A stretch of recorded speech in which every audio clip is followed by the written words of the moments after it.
You needed to control it. You need to do manufacturing and industry, right? You've got to control things like GM, Chrysler. You get to gobble up as much, not that you want to, but gobble up as much as you can. Then you control labor. If you control labor, you control industry. Well, guess who controls labor? Unions. Unions have more power than the average American. You know it and I know it. The #1 visitor in the White House is Andy Stern, the president of SEIU. Whose concerns are getting addressed first, his or yours? Let Barack Obama answer that one for you. You will know who's on your side because I've been at this a long time.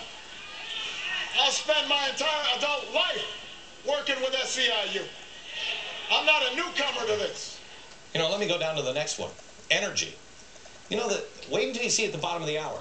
Global warming rates, dead last among the issues of the day with the American people. Dead last. But cap and trade is in the new budget. Wait until I show you the game.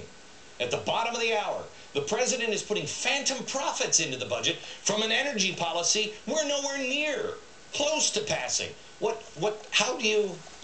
does he know that I don't know? I mean, I don't want to hurt Mother Earth, and I don't think you do. But yet, they're going to force us to go green. How? Cap and trade. Watch.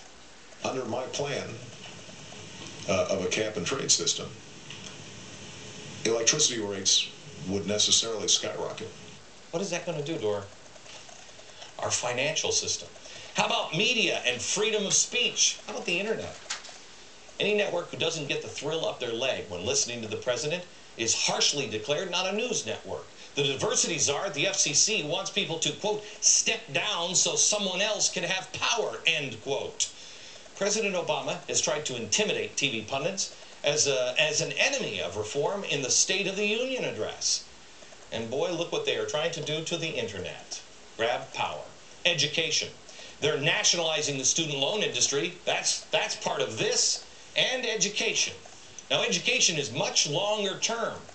Now, this would mean that from cradle to grave, the state would have a grip on our educational system, already loaded with anti-capitalist propaganda, progressive revisionist history.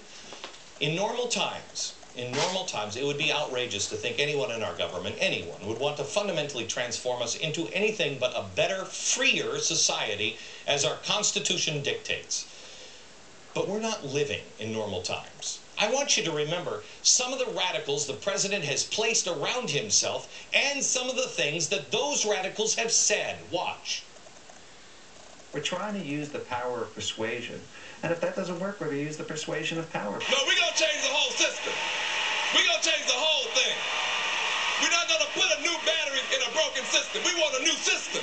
We kind of agree with Mao that political power comes largely from the barrel of a gun. You never want a serious crisis to go to waste. We took names. We watched how they voted. We know where they lived. These are the people advising our president. You know about his other influences as well, Jeremiah Wright and Bill Ayers. Unthinkable. Unthinkable. The Constitution is the fundamental law of the land, and everybody that works for the government takes an oath to uphold the Constitution. This government and this administration doesn't care about the fundamental law of the land. They want to change radically the way in which you live. They want to do it through changing manufacturing and industry. Why else would the government take over General Motors and Chrysler? They want to change it through banking institutions. Why else would the government force banks who sell their stock to the government when the banks didn't need the government money and didn't want the government involved? Why else would we have cap and trade? Do you really want a federal agent coming to your house to measure the thickness of the glass on your kitchen window before you can sell it to somebody that's ready to buy it? We have to watch out for all of this stuff because it's very subtle and yet potent ways that this government wants to take away our freedom and wants to enable itself to control our lives. Now, let's take a look at some of the other radicals that seem to have some pull with the president.